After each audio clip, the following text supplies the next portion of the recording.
Hi, I'm Sista Linda, and this is my friend Diamond, and we're from Cleansing the Sanctuary Ministries. And we're having this discussion about the topic of the resurrection because we've been hearing some things that don't seem to quite add up. We know that the Messiah has spoken of two resurrections, one that comes before the 1,000 years, which is called the first resurrection, and that's the resurrection of the living, the resurrection of the righteous. And then after the 1,000 years is the resurrection of everyone else. John 5:28-29. Do not be surprised and wonder at this, for the time is coming when all those who are in the tombs shall hear his voice, and they shall come out. Those who have practiced doing good will come out to the resurrection of new life, and those who have done evil will be raised for judgment, raised to meet their sentence. Revelation 20, verse 6. Blessed, happy to be envied, and holy, spiritually whole, of unimpaired innocence and proved virtue, is the person who takes part, shares in the first resurrection. Over them the second death exerts no power or authority, but they shall be ministers of the Mighty One and of the Messiah, and they shall rule along with him 1,000 years.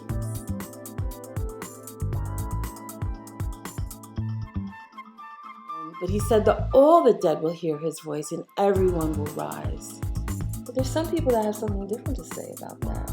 Yeah, believe it or not, people out there actually believe that when we die, we're just reincarnated to a new life from the beginning, from birth again.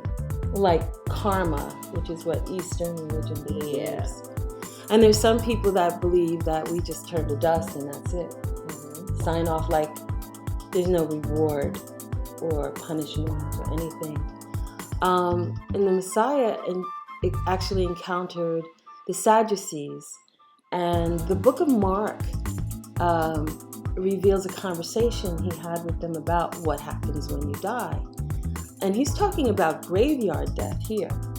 But I had a conversation very recently with a dear friend of mine who is not a believer. She believes the scriptures, but like us, she's a student of the scriptures, so she hasn't studied every topic. And they say in her Bible study that when the Bible is talking about resurrection, that it's only talking about the resurrection of our minds and of our lives going from a transition from sinful to not sinful, and that's how we live in the Messiah. Have you heard stuff like that? I have. But what does the Bible actually say? Excellent. That's question. what matters. That's what matters. That is what matters. And I have a list. I'm going to scroll it really quickly for you guys. We do topical studies in Cleansing the Sanctuary because we've discovered that that is how the Messiah did the one and only Bible study that he conducted after his death, burial, and resurrection. He went to all the scriptures that pertain to himself, and then that opened up the understanding of his disciples. So we're going to go to all the scriptures that we can find, but for the sake of brevity in this video, I'm just going to grab a few. Some of the scriptures have to do clearly with graveyard death. And some of these scriptures clearly are talking about the resurrection of our mind, and the resurrection of the body is a separate topic. So the resurrection is deep. And as you can see from the scroll, there are a lot of scriptures to go through. Have fun with your study, and Yahweh bless you.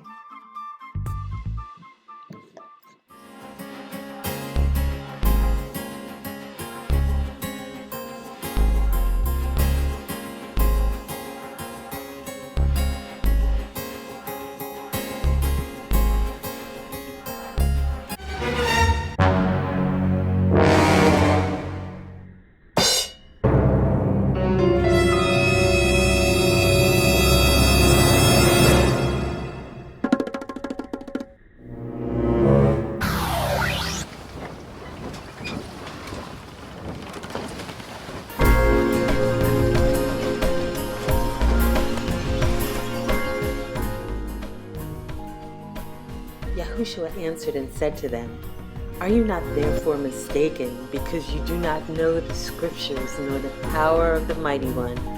For when they rise from the dead, they neither marry nor are given in marriage, but are like angels in heaven. But concerning the dead, that they rise, have you not read in the book of Moshe, in the burning bush passage, how the Mighty One spoke to him, saying, I am the Elohim of Abraham, the Elohim of Yitzhak, and the Elohim of Yaakov. He is not the Mighty One of the dead, but the Mighty One of the living. You are therefore greatly mistaken.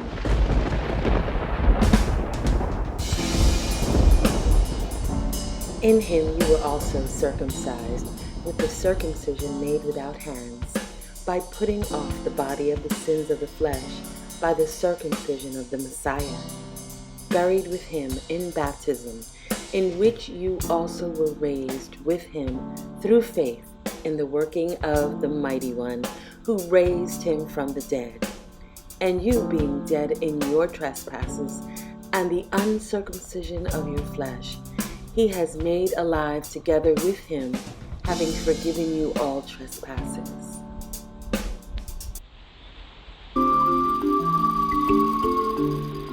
Now also we would not have you ignorant, brethren, about those who fall asleep in death, that you may not grieve for them as the rest do, who have no hope beyond the grave.